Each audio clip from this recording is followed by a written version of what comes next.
Hi, my name is Dwayne Squires. My name's Richard Muse. In this video, we're going to give you the best places to invest in the Northeast.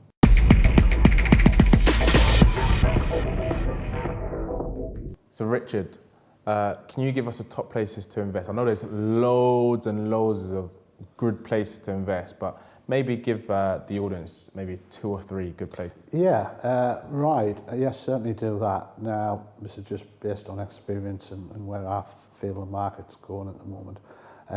One of my favourite places is the villages, small villages and towns on the outskirts of Durham City. Places like Usham Moor, Langley Moor, Meadowfield and Bear Park. The reason being that there's strong demand from working tenants in them areas because for letting, because they can't afford to take properties in the Durham city centre because generally they're taken up by students as multi-lets. And is there an example you can share? Yeah, sure. We did one, I think, earlier this year in the Bear Park area, and I think the market value on that was about 75,000. We sold the property at 55,000. Now that was renting at 450 a month.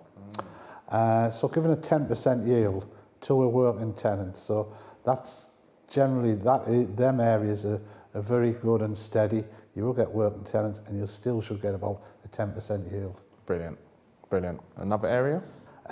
One of my favourite areas, up and coming areas, is Darlington. I've been plugging Darlington for quite a few years, but it's just starting to really move now. There's a significant amount of investment going on in that area. Amazon have just opened a massive warehouse, or just in the process of doing that at this moment. It cost £120 million, going to employ 1,000 people. And then we've got the Hitachi Rail Works at Newton Aycliffe, which is just again on the outside skirts of Darlington. So the airport's close by. That's doing quite well. That's got a lot of upgrading work being done. So generally, I'm very positive about Darlington. Brilliant. So Darlington, the outskirts of Durham. Any other places?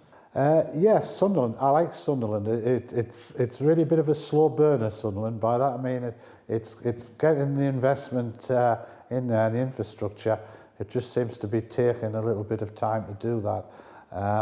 But they've put a new bridge over the River Wear. That's up and open now.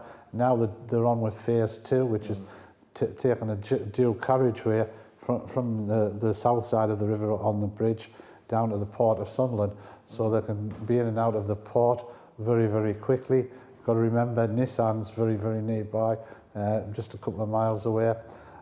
So that's going to be important. There's also investment in the city centre. The old Vaux brewery site has been derelict for quite a lot of years.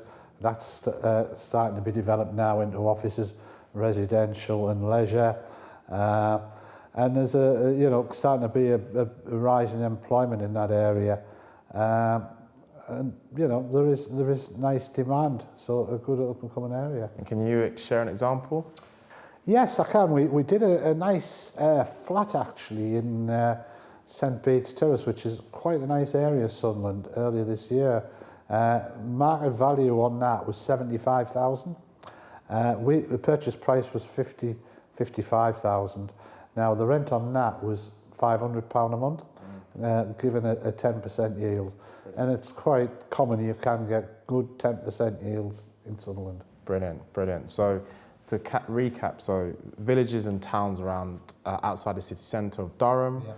Darlington, which is in the county of Durham as well, and Sunderland. And from the examples and what we typically invest in, as well as our clients, are properties that generate a 10% plus yield. You should be able to easily get 10% plus in them areas. Brilliant.